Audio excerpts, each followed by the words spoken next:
मेरे प्यारे बच्चों, आप सभी का हमारे YouTube channel physics class JJIC में स्वागत है। बच्चों, हम लोगों ने संघट्ट के बारे में अध्ययन स्टार्ट किया था, प्रारंभ किया था। संघट्ट में हमने आपको बताया था संघट्ट किसे कहते हैं और एक विमीय तल में प्रत्यास्थित संघट्ट किसे कहते हैं, उसका डेरिवेशन भी हम करवाए थे। उसके बाद में एक विमीय तल में प्रत्यास्थित संघट्ट से संबंधित न्यूमेरिकल भी हमने बताया था, 3 न्यूमेरिकल हमने आपको बताया था। आज हम लोगों का टॉपिक है द्विविमीय तल में प्रत्यास्थित संघट्ट, इलास्टिक कोल्यूशन इन 2 डायमेंशनल स्पेस। द्विविमीय तल में प्रत्यास्थित संघट्ट किसे कहते हैं, आज इसके बारे में हम लोग अध्ययन करेंगे। ठीक है, तो अब आप लोग तैयार हो जाइए और ध्यान से देखिएगा।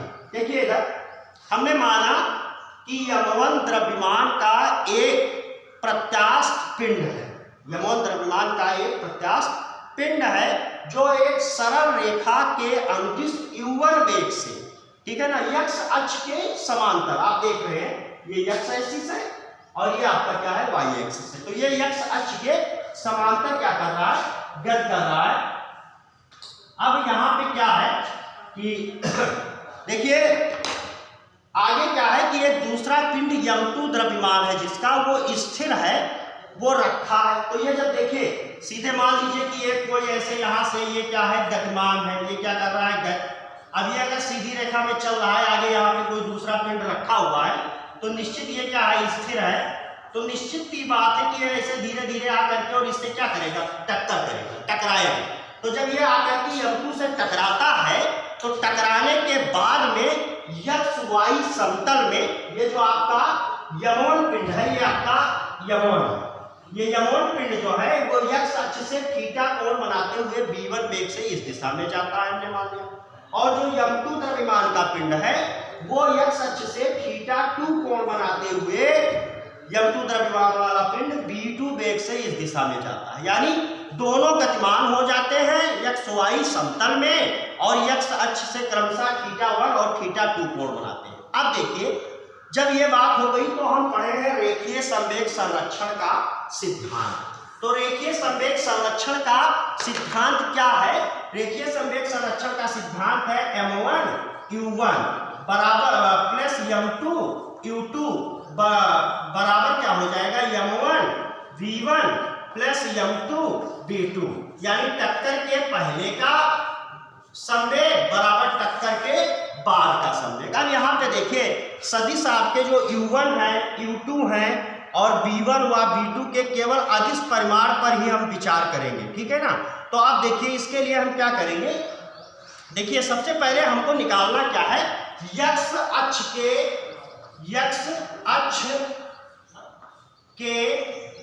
अनुदिश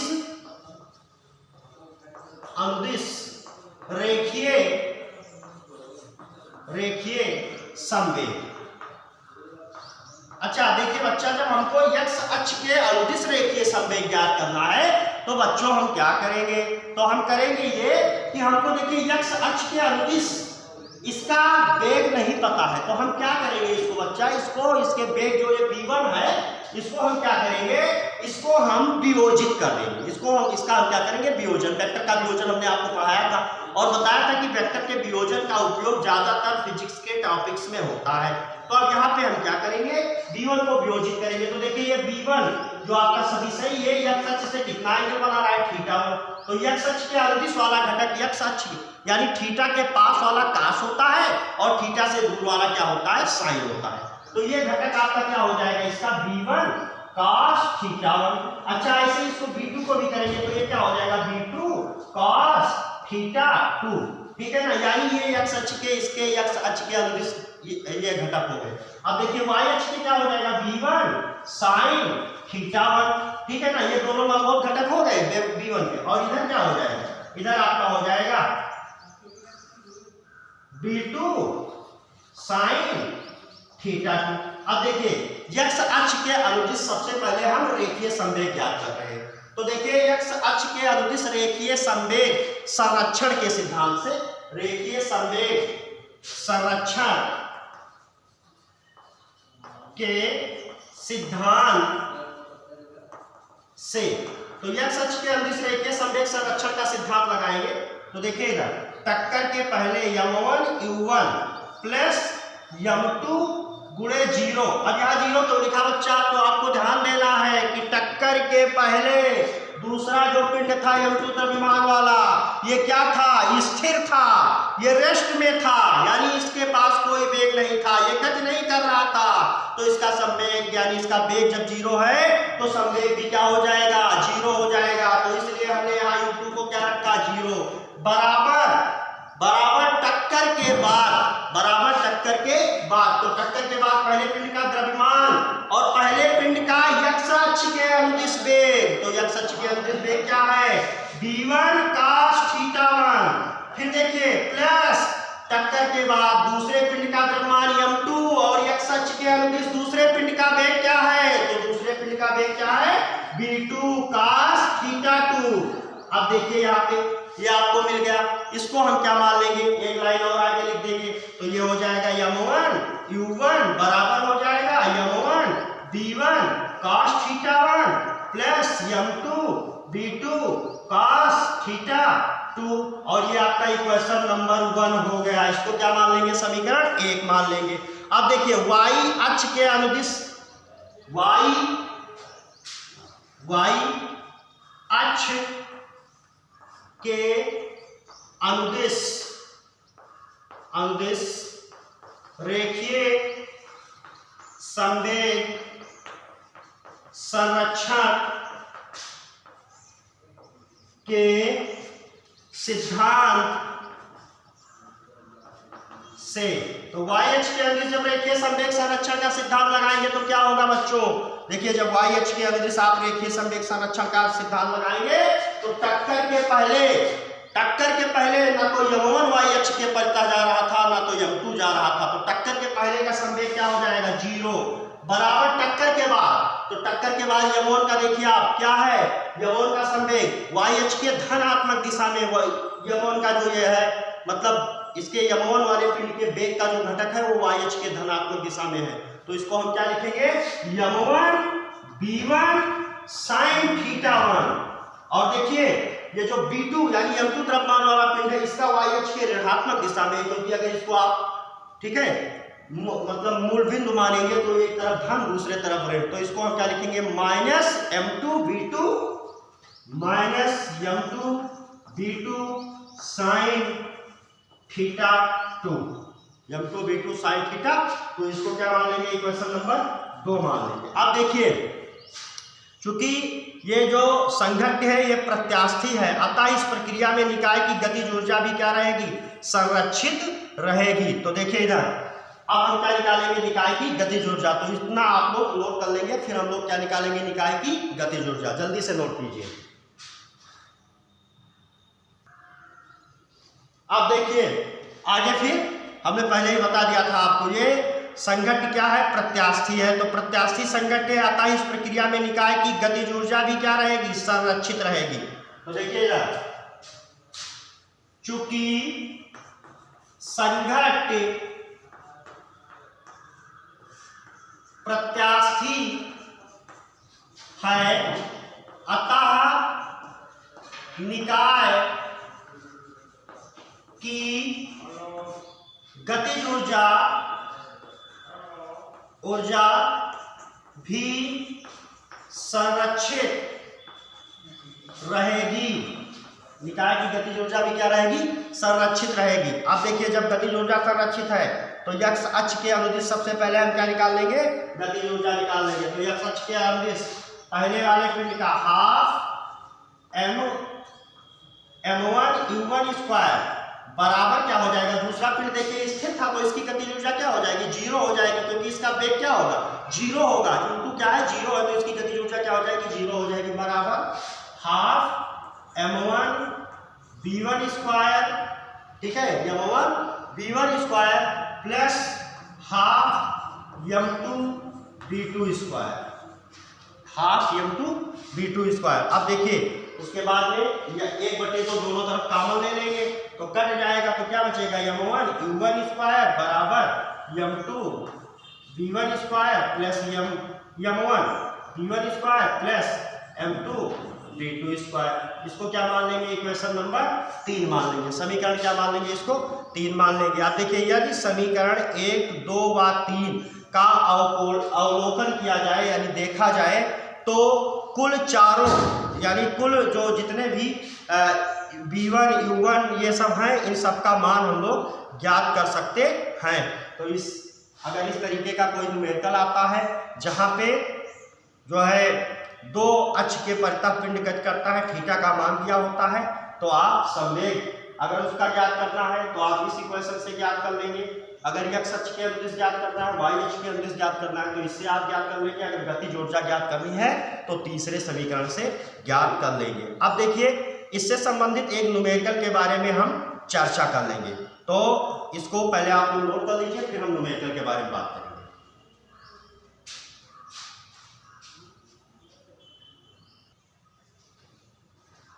तो अब आप लोग द्विविमीय तल में प्रत्यास्थी संघट्ट से संबंधित एक सवाल नोट करेंगे और हम लोग उसको लगाएंगे। देखिए कह रहा है x अक्ष के अनुदिश 3 मीटर प्रति सेकंड के वेग से गतिशील स्मॉल m द्रव्यमान की एक गेंद 2